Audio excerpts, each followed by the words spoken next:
is de facto squaring off against a lot of the high arts just in terms of his perception, in terms of the things that he projects himself as liking. And certainly I got a little blowback from that. But again, people who were reading at my level on the Washington Post, at my level being I'm not on the front page, you have to kind of bore down to find me on the Post site because classical music is not what everybody's turning to the Post to read right now.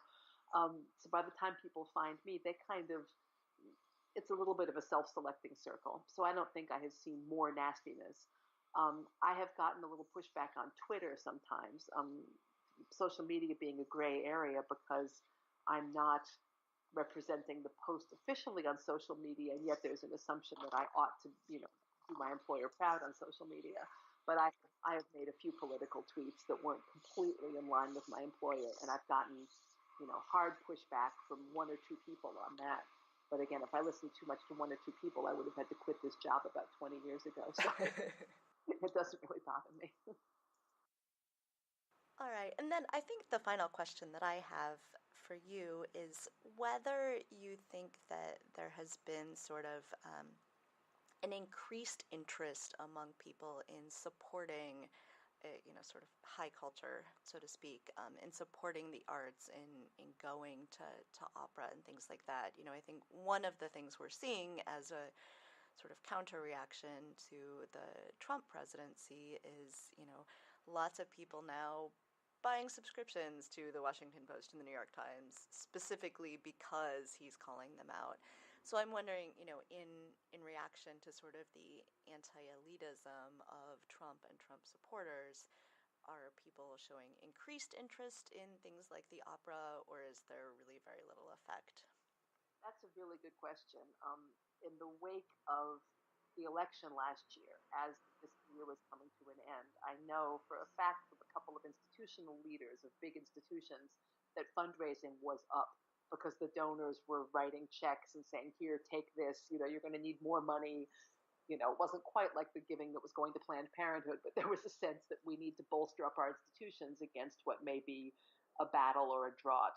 On the other hand, especially leading up to the election, October and November, audiences were staying away in droves. Everybody was so obsessed with the election that selling tickets was hard. And I was looking around at empty houses, and I started to write an article about it. And then I thought, it's not fair to write that article before the election because, in Washington, D.C., the fact that people aren't going to the opera, to the National Symphony right before this huge election is not really indicative of anything except the degree to which this is consumed to the public. So now, the smoke is clearing to the extent that, we're in this for the long haul. But I think the sense of going to the opera as being protest has faded, and these big institutions are suffering in any case from the challenge with attracting orchestras with an aging audience, with a lot of other factors that have nothing to do with politics that aren't helping them. So I think if there is a bump, it's hard to measure it against the factors that are negatively impacting audiences right now. But I will be curious to see whether the giving continues this year to the extent it did last year, in terms of people wanting to bolster up these institutions against the hard winter. It seems like the need for bolstering is a lot wider than just orchestras these days.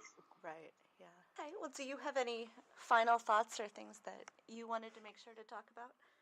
I guess the whole question of art and protest is a really interesting and long-standing one.